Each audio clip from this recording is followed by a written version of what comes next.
আসসালামু আলাইকুম সবাই।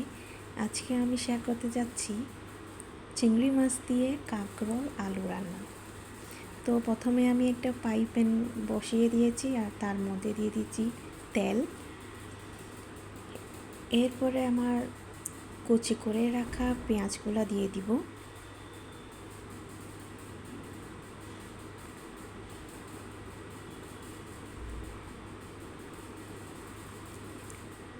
এইবার একটা কাঠির সাহায্যে আমি পেঁয়াজগুলোকে ভালো মতো নেড়ে চেড়ে নিচ্ছি।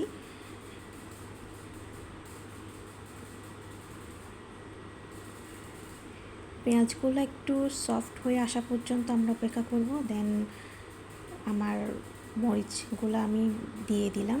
এরপরে দিয়ে দিচ্ছি 1 চা চামচ রসুন বাটা। রসুনের গন্ধটা চলে যাওয়ার জন্য কিছুক্ষণ ভালো মতো নেড়ে ছেড়ে নিতে হবে।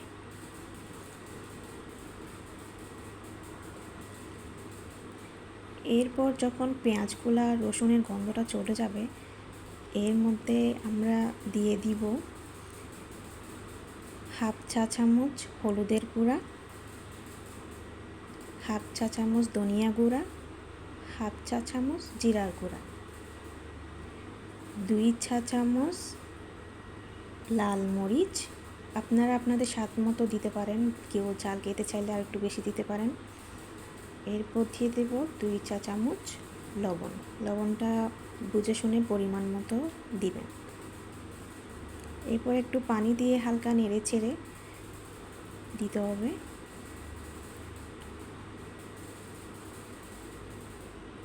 আর একটু পানি দিয়ে ভালো মতো কষাইতে হবে, কারণ আপনার রান্নাটা বেশি সুস্বাদু করার জন্য কিন্তু আপনার এই জিনিসটা লক্ষ্য রাখতে হবে যে ভালো মতো কষে নিতে হবে। এরপর আমি ঢাকনা দিয়ে কিছুক্ষণ রেখে দিচ্ছি।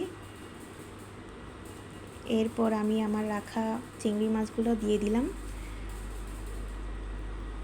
এরপর আমি বেশ কিছুক্ষণ সময় নিয়ে এগুলা কষাতে দিব।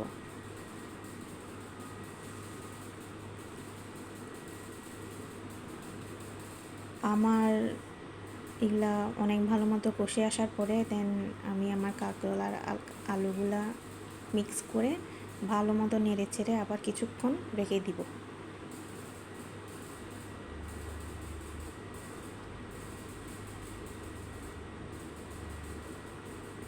হালকা একটু পানি দিয়ে দিলাম।